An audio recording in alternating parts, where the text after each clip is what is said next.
Well, I'm going to hand over to Mick, because Mick volunteered to give an introduction today. We've put some, I met with a group this week and we put together just a few slides about the background of Comensus. But I'm going to hand over to the group itself really to tell you what we've been doing over the last 20 years. Just to say, Comensus is our service user and carer, patient and public involvement group at the university, which has been funded, we are proud to say, for those 20 years and has grown exponentially. And Karen and Mick were two of the people that were here at the very beginning, and Keith and Sue, to embed it in the culture of UCLan, and we're very proud that it's continued for that time. And one of the things that's important about this session is we really did want it to be very intimate, with the people that are here today. So does I everyone know Mick? This is Professor Mick, Professor of Democratic Mental Health. So I was going to say that, not to sort of make a big deal of Professor, but the Democratic Mental Health thing is a sort of, if you get made Professor, you choose your own job title. So I chose Democratic Mental Health, not because there's loads of it about, but because wouldn't it be nice if we really had democratically organised mental health services, and when we talk about things like co-production, shared decision making, user involvement, that it was much more real and authentic than maybe some of the pale shadows of that knock around. And in parallel to that, I'm someone who's, my most recent paper was called The Meldrewification of Mick. I don't know if anyone saw it. And it's based on a sort of comedy character, Victor Meldrew, who doesn't really get on with the world because the world is like a bit and it's a sort of, some of that is a spark to do something about it, which is the point of writing the paper, but some of it is a reflection of being a bit demoralised in the times that you live in. So one of the things I wanted to say is, you know, I've been lucky enough to be involved with these people and the people who've gone before them from the get-go. So I had an interesting hand in helping make this Comensus thing get off the ground, and I've seen loads of positive consequences of that, mainly for teaching input, but also in terms of research involvement, and that's been a great thing. But I think the direction of travel in universities isn't towards supporting this sort of thing, and the level of support for it gets diluted as we sort of engage in austerity and all this sort of stuff. So Karen mentioned pride, and this is one of the few things that I'm still proud of. On the UCLan staff appraisal, there's a box at the bottom, are you proud to work for UCLan? Well, no, but I am proud of my colleagues, and particularly these colleagues who've done absolutely great things despite a diminishing level of support. And I've learned a few things, one of which is there is democracy in the way you can organise things if you bake it in from the start. So Comensus started off as a participatory action research project, and it was never as well funded as it was then. It shed loads of money then. The sort of investment, whereas if it happened now, it'd be worth £500,000, all internal, none of it external. The chances of getting that from a modern university now are slim to nothing. So we were really, really lucky and privileged. And I was really lucky and privileged to get out there in the community for 3 years before we fully got going, and actually knock around organised community groups, listen to them and make sure that their views shaped what we did in Comensus. So one of the things I've learned is a deeper understanding of what democracy really means in practice. The other thing that I learned, which is really important, is you can't get people from the community involved unless you put things like refreshments on and have a sort of social side to it. And you might think, shouldn't you have known that already, Nick? Well, obviously not. So I invited kids to a meeting when we first started, and there wasn't even a glass of water on the table. And afterwards he said to me quite politely, you've got to do better, Nick. And we did do better as we went along. But the main thing I've learned, and this is why I'm going to shut up now, is to get out the way and let people actually speak for themselves, because that's where it's at. So I'm going to go over there. Can I just follow on for that, because at the time I've known, but after 9 years at a day centre, I was invited to be a member of Lancashire Advocacy, promoting advocacy in mental health. And Mick came to see us, and I know I was very aggressive with him because we were getting funding from Lancashire County Council and the trusts And I said, well, isn't the university where it all starts? Shouldn't you be involved in this? He was very shy in those days, because I remember seriously saying to the ladies on the executive, it's not quiet, isn't it? So, but I've seen the change. So, Been through the change. Did you have your mouthful? So thanks Mick for the empowerment Thank and you, Lancashire advocacy. Always a school. And that's what I'm talking about. Yeah, just introduce everyone and then. Just apologise for that spelling mistake. Yeah, hi, I'm Sue Mckeown. I've been a member of Comensus since, well, I haven't been a member the whole way through. I was around at the beginning in 2004, but I'll introduce, we've got Steph, Raj, Janet, Ernie and Keith, who's typed on the end. Very welcomely, yeah. We got it all planned, but obviously Angela's had to go home. She was part of it as well, so she won't be talking. So, as Mick was saying, Mick and Sue Down in 2004, an action research project, went out into the community where they met Keith and lots of other organisations, and they got lots and lots of money, and they thought it would be easy to bring the community in, but it wasn't. They were quite hostile, weren't they? And they didn't want to get involved. But you obviously put up a good fight, and eventually we got a group of people with lived experience who formed a Comensus involvement team and an advisory group of all the organisations that were involved, and I was on that advisory group because I was involved in Preston Mental Health Service User Forum, as was.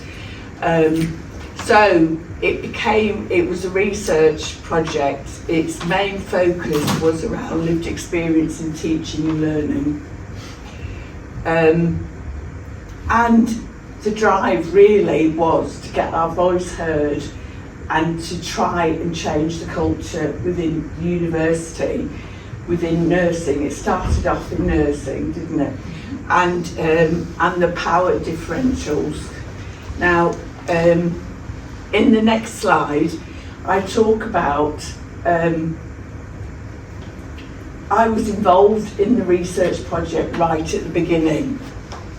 It was a focus group, and I can remember I was really anxious because I'd been through a really traumatic experience, and up until that point there was no way I could come into the building, full stop. But through being with the forum, I was able to build my confidence and to come into UCLan. And I can remember sitting on the focus group, feeling totally overwhelmed as a research participant and getting really emotional, and then being probed as to where that emotion was coming from. And I don't think I went back. I felt totally overwhelmed, and it brought up such stuff for me. I couldn't return. I dropped out of the research, which was a real shame. And I can remember, and I still remember that to this day. And I can't even tell you what the questioning was about, but it was enough to evoke a response from me. So Ernie. Hello. Hello. Good afternoon. I came to university 19 years ago this year. I came for one talk on behalf of a young man who had and still has paranoid schizophrenia. And then the research part came about after that, when I went into his office to do a talk one day, and somebody said to me, "What are you doing today?" And I said, "I'm teaching with mental health nurses, like the one I met him in child nursing at the time." And I was told, "Can you do me a favour? Take this information, read it on the train on the way down to London, and talk to the steering group on the mental health." I went, "What's that?" "You'll find out on the way down and read." That's my first involvement within research. I was on the steering group from the start. The first met was Garner, Professor Garner. Used to be, I don't know why she's back here now. I heard her ring, she's back, I might be wrong. But they were really good with me. But there were other people from the government, from the Quality Care Commission, people that I left school at 15. I was master butcher for 30 years. I didn't need school. I'm going to university. Can I cope with this? And then I just thought, well, yeah, because I've been a union official, I can cope with senior management, I can cope with anybody. So I did. We've gone on to do a lot of other stuff. That's my first one. We've done stuff for the medical school research, we've done stuff throughout, we're actually at the minute still doing research. But that was my first one. 2009. I was a young man now, I had black hair.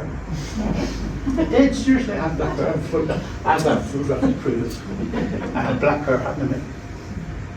But I enjoy it. Do you enjoy it? Yeah, now I do. But I didn't then, because I really didn't understand what research was for. And I think that's a problem with, I'm a lay person, still a lay person. The problem we have, what do you want your research for, and what are you going to do with it? Is it going to help us as patients? We'll all be patients at one time or another. And that's my main issue. Is it going to help? And if it does, good. If it doesn't, well, why not go back in and get it done again? I want to pass on to the younger lot. Around that period of time, 2004 to 2010, members of Comensus co-authored the book Service User and Care Involvement in Health and Social Care Education, other publications. So that was a massive achievement really, and I think we still get royalties for that book to this day, which is great. I don't know if Mick, you want to talk about Fiona. Okay. Well, Fiona Jones, and there's a memorial event next week on the 8th, which is a lecture by Owen Price, who's an international expert on reducing restrictive practices. That's here, well, elsewhere in the university, at 4:30 next week. Well, whatever. It's next week. Yes, it's definitely 4. Yeah. Okay. Fiona was somebody who worked for Lancashire Advocacy, but before that she'd been detained for many years. In and out of hospital from the age of 14, detained in secure services, including high secure services, hugely over-medicated. She's used to tell us that she'd spent like 2 years almost unconscious, never moving from a particular point on the ward. And it was a policy decision got her out of high secure care, not a clinical decision. So a policy decision was made that women should not be in high secure services, and she came to Gill Lodge, just up the road. She met nurses who showed more interest in who she was as a person, and she made an absolutely remarkable recovery.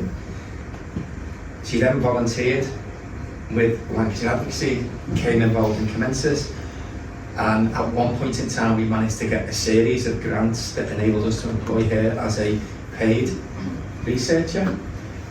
We employed her via a voluntary sector organisation, so there was some distance between the university as an employer, and Fiona contributed to numerous publications that you can look up. I'm involved in a lot of them, but some of them are single authored, that I think make a fantastic contribution to understanding particularly secure care and issues around advocacy and involvement and all sorts of other things.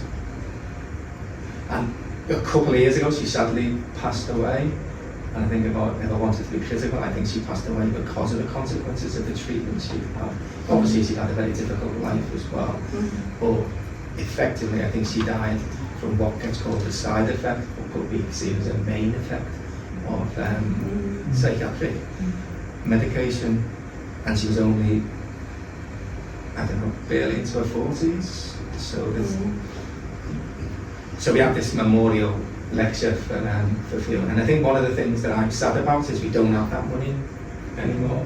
We need to get new grants to create those sorts of posts. So the idea of a post that develops someone into something that might look a bit like a career is further away now than it was 10 years ago. So anyway, that's don't really moaning too much, but that is needed to know. But Fiona, a fantastic colleague and friend. Yeah. And if anyone wants to come to the event, which lecture theatre is it in? Mitchell and Kenyon. Mitchell and Kenyon, which is in Foster Foster. building. Yeah. Well, I worked with Fiona. She actually taught me what my role was as service user facilitator. So she taught me through, because the last lady, Nikki, was to be left. And so Fiona taught me through what I had to do. So, yeah, very sad. Anyway, 2014 we created a film about our experiences for a conference at Burnley University. And increasingly now we've switched from being or still involved in research, but becoming research co-production researchers, and we've recently been involved in Janet's doctorate Parity, where we've been, a group of us have been working, producing a tool to measure service user and care impact on nurse education. So we're on the next stage now, and we're writing, preparing an article to be published. So, and to the next stage of the research. So, also involved in other research, LEAP, co-production, learning, about, was it social enterprise? Yeah, social enterprise. No, it's about social prescribing. I mean social prescribing, that's what I meant. It's research done with York and another university. And it's about social prescribing and how different affects different areas. So it wasn't done in Lancashire, it was done in Sale and Cheshire. We're looking at different conditions within that area, because you have a very rich population in one part of it, and then a very deprived population in another.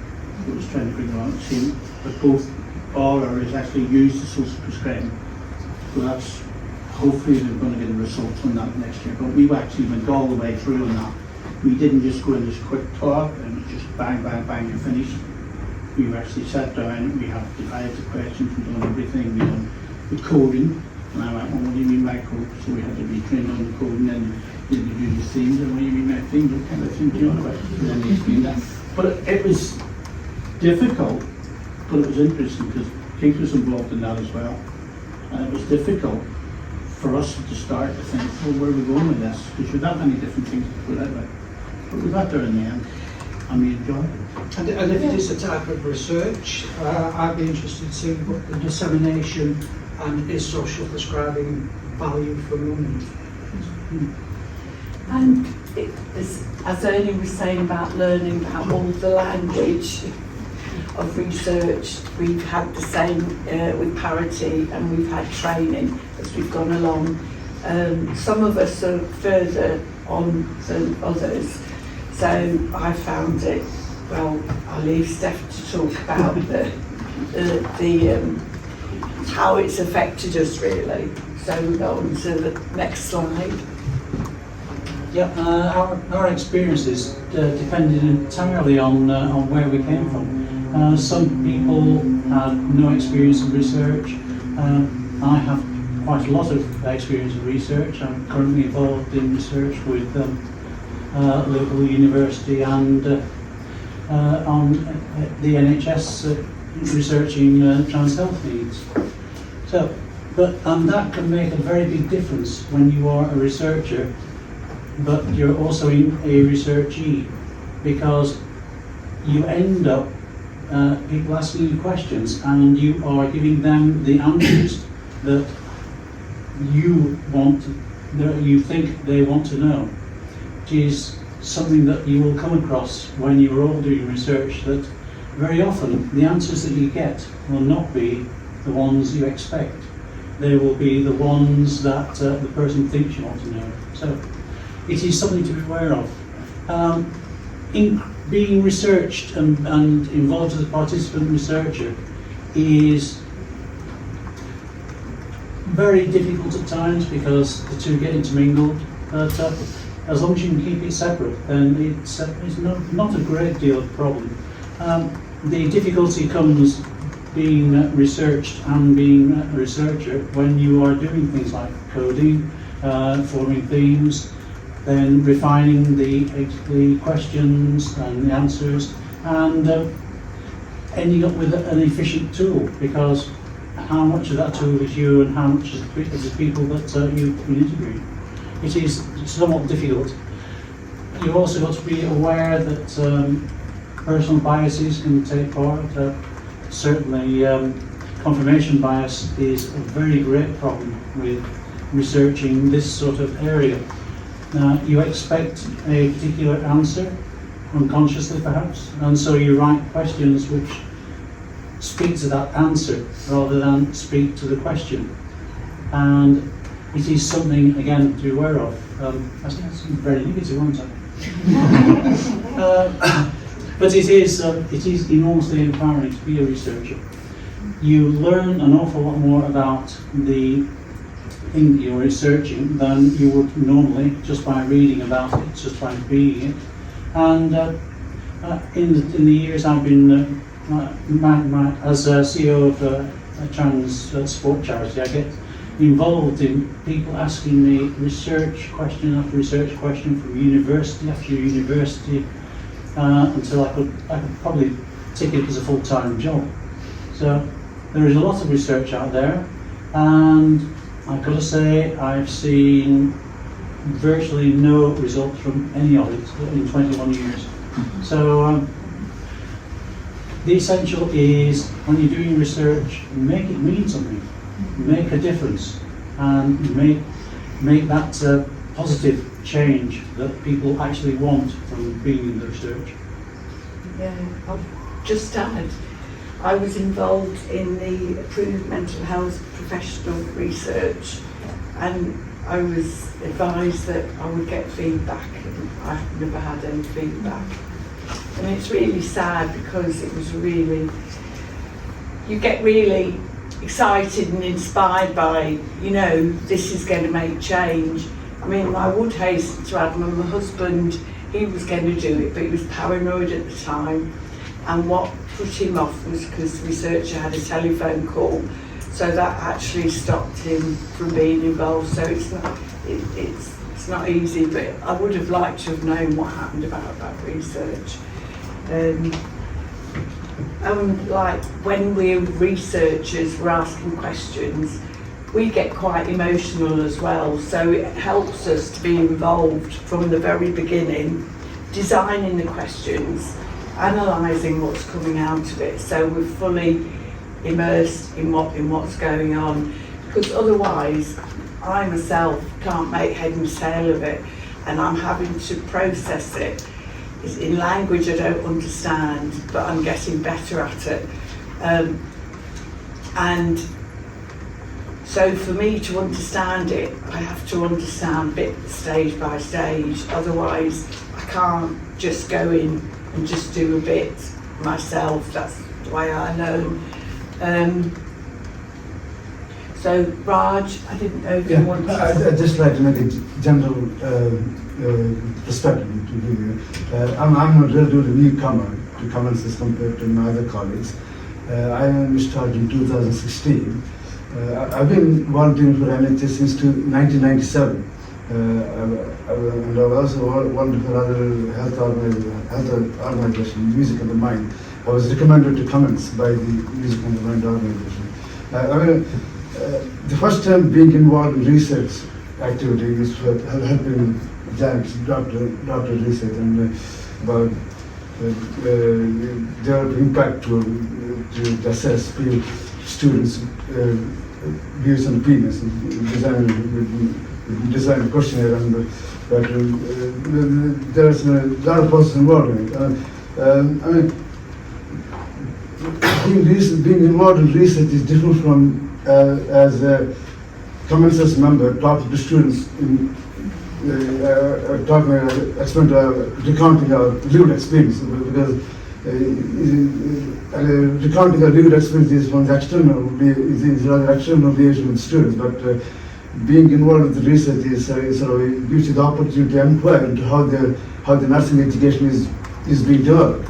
And And of course, language is a very fundamental issue. My background is science and maths, so I do have issues with language. But language doesn't necessarily mean terminology, vocabulary, or grammar, whatever. It also means speech and listening. And also memory, concentration. These are the general issues I tend to have. I mean, my attitude of being involved in this participated research program is that not to find any more new knowledge, but to spot where things are going wrong, so that we can prevent disasters. That's my attitude, and also to encourage students to read, encourage understanding students to read between the lines to what they studying from the books and in the classrooms. Absolutely. Thank you. Can I just mention, gives me a chance to promote the ARC, Applied Research Collaboration, which used to be the clerk for 5 years. I'm a public advisor. I used to be cynical about research, but being involved with the ARC has changed my attitude to see how important research is. So we're lucky to have this university and Lancaster and Liverpool coming together with the North West Coast ARC. Thank you. Thank you all.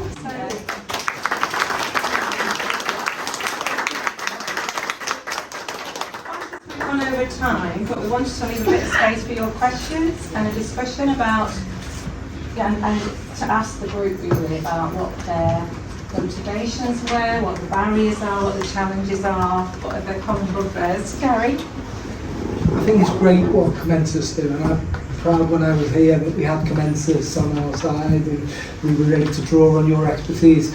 I think for me, from a research perspective, I just wanted to ask different members of the group, when you are working in a research capacity, how do you, are there supportive mechanisms, or are there things in place that enable you to sort of make sure that you don't bring your own experience and bias into the interpretation so much, so that it, do you know what I mean? I think your skills or your knowledge and your experiences are important, but how do you separate that within research? What are the processes you have?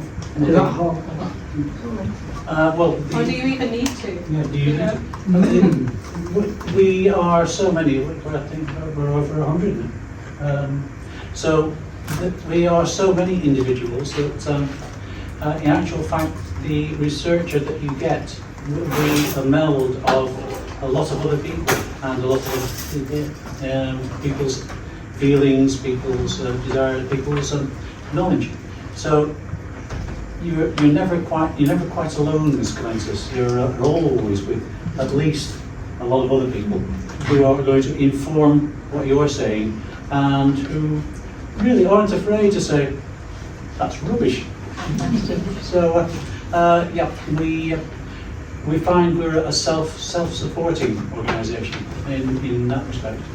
Can I also say on that, when we were working with the LEAP project, we worked side by side with other academics. So when we were doing the coding, as I said, we had a bit of issues at the start, let's just say, little issues. But we had a member of the research team with us. So we paired off to make it easier. And we were thinking, well, we're miles away from you, but when we looked at it, we weren't. So we're still picking out the same things.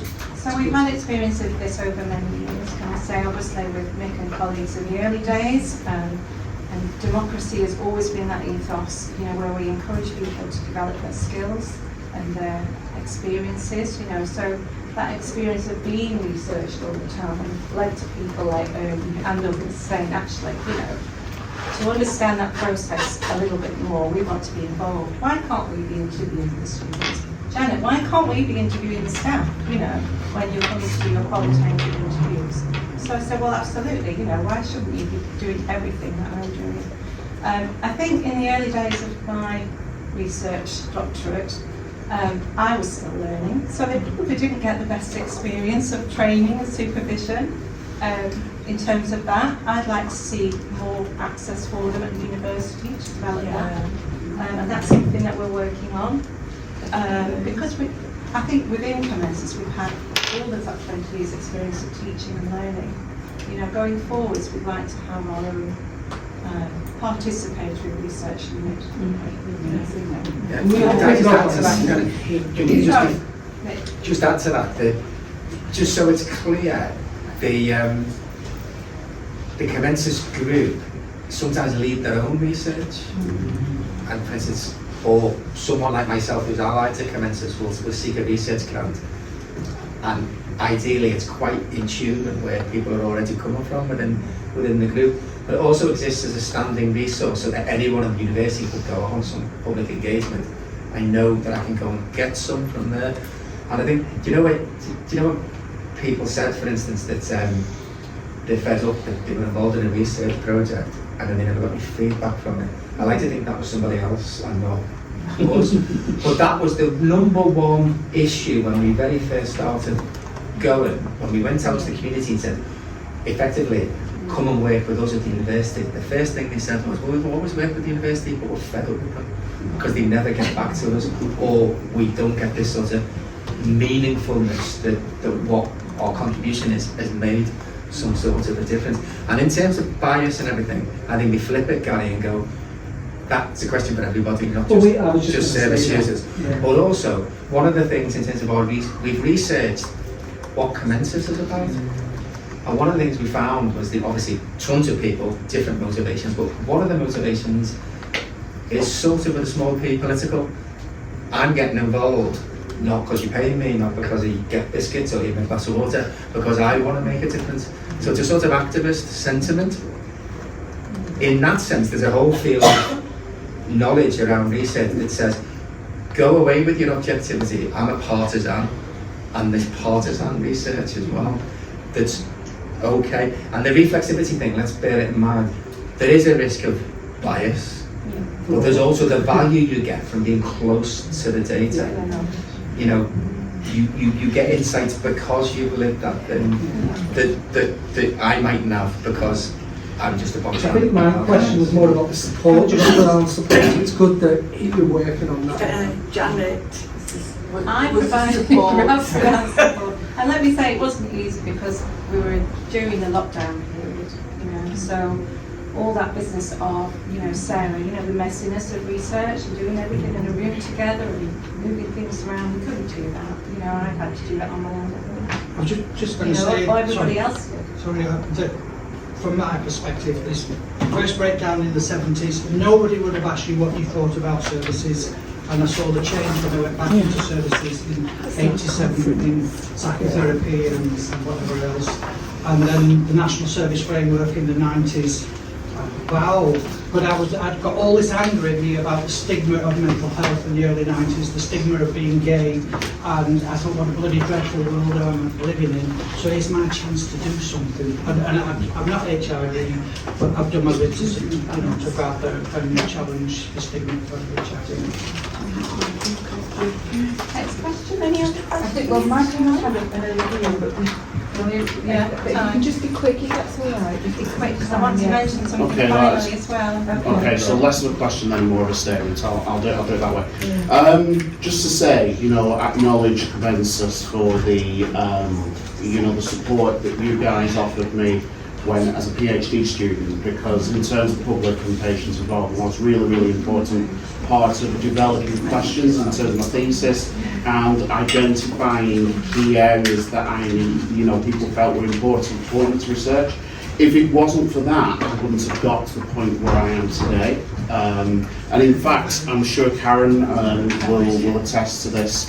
When we went to the ethics panel with the NHS ethics panel, IRAS, they were very, very sort of impressed with the fact that we'd conducted a number of MPI groups and felt that that was really valuable and helped to inform the study.